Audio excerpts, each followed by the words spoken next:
So this isn't going to make for the fanciest visual with the plain colored carpet and then two very gray wrinkled T-shirts on the floor. But these are two very special T-shirts, and they're actually a part of my past. And it's because I used to work at Half Price Books, which is a chain of stores. At the time that I was working there, it was about 100 stores. It's probably less now. Well, they shut more down. I would have thought they'd expand. If I had to guess, I would say that they probably, if anything, they've contracted because of just brick and mortar stores going down and Amazon taking everything over and COVID and just all that kind of shit. But yeah, I worked there. It was about 10 to 15 years ago. It was in that range, the late aughts, the early teens. And every October, we were given these shirts. I believe it was October because October is like banned books month, I think. Oh, yeah. Yeah. Or at least it has been historically. And so these are two different years. And this one, it says, speak freely, write candidly, read endlessly. And then this one, it has a delete button, and it says delete to strike out or remove something written or printed. And Half Price Books was a pretty progressive company at the time. Yeah. We worked... We were given full-time positions, which most retail stores don't do. Mm-hmm. We didn't get paid all that much, but being given a full-time position makes a big difference. Yeah. Like when you, because then your health care is covered, and we got all kinds of perks. They give you like a 401k and all that too? 401k, yeah. So even though the pay was like not a whole lot higher than any typical retail job, having all of those perks makes a big difference. And I was able to live pretty easily on like... at the time, it was like $8 to $9 an hour. These days, that would be comparable to more like 11 or 12, maybe something like that, because of inflation. But they made these gray, and I think what they were going for was like they were trying to say like how gray of a world it would be if like ideas were censored and things like that. And I'll show you the backs here. They still buy cough, right? A bunch of controversial stuff like that. They did when I was working there, and we would have people come in and ask for it too. Huh. Congress shall make no law respecting it. So the First Amendment, consider what ideas are lost by censorship. And then on the other side of the other one, which I think the one on the left is the newer one, it says, deletecensorship.org. Now the reason I wanted to make a video of these shirts, number one, it's because I plan to get rid of these, and so I want to have like it's a posterity video. But beyond that, it's because it really, looking at these shirts, it really kind of underscores how politics has changed in this country. Yeah. Because like I said, Half Price Books was a pretty progressive organization at the time. It was run by a bunch of kind of ex-hippies who were kind of nearing retirement at the time. Yeah. My regional manager was definitely like an ex-hippie type of guy, and he was kind of on the way out. He was having health problems, and he was getting near retirement.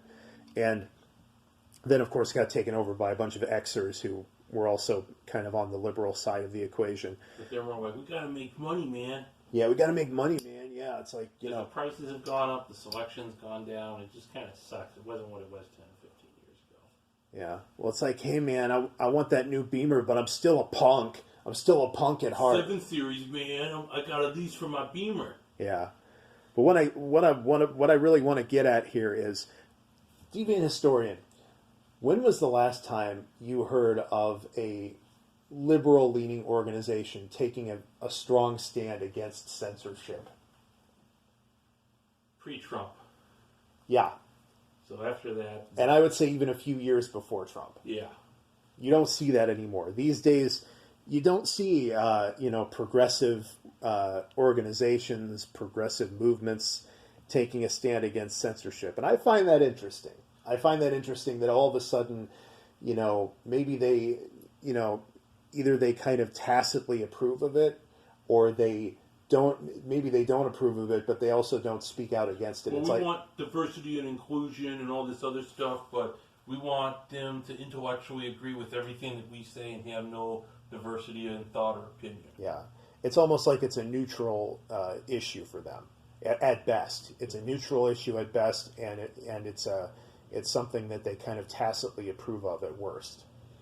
And it's kind of, I just find it interesting because it shows how ideologically consistent a lot of people on both the left and the right are, but I would say especially the left these days. Well, I got a book too that would be fitting for this.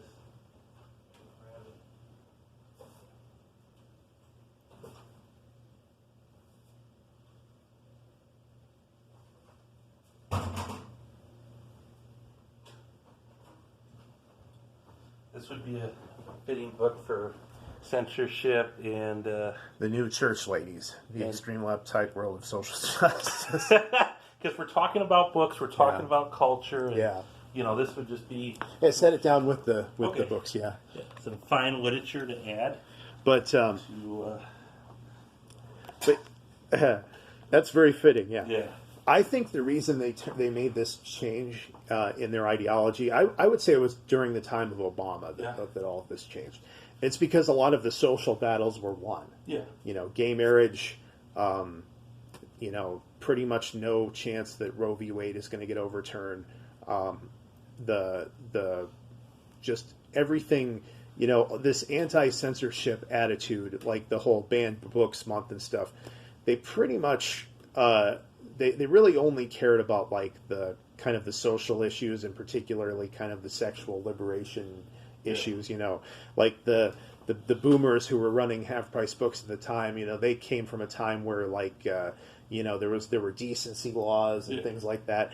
And once all of those battles were won, then it's like, okay, yeah, no censorship. Yeah, we can talk about anything. And then, people started talking about, hey, maybe we should lower taxes. Hey, maybe identity politics is bad. Maybe equality is the goal and not equity. And it's like, that's hate speech. That's wrong. That's bad. Screw you. You don't get to speak. You don't get to say that. White male piece of shit. Right, exactly. Yeah. So that kind of underscores the hypocrisy there. So I found that interesting.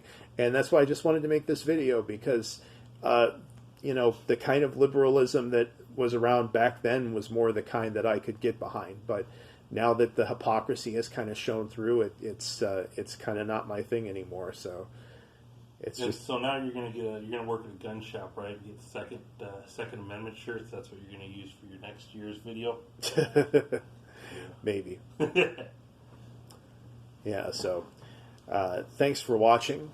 Whether you agree or disagree, I mean, it's not really a matter of agreeing or disagreeing. This is what's going on. Just fight it out in the comments, though. Fight it out in Get the more comments. Views. Get more views, more interactions. Round 1, fight! Fight to the death. Finish him off! Finish him off! So, thanks, guys.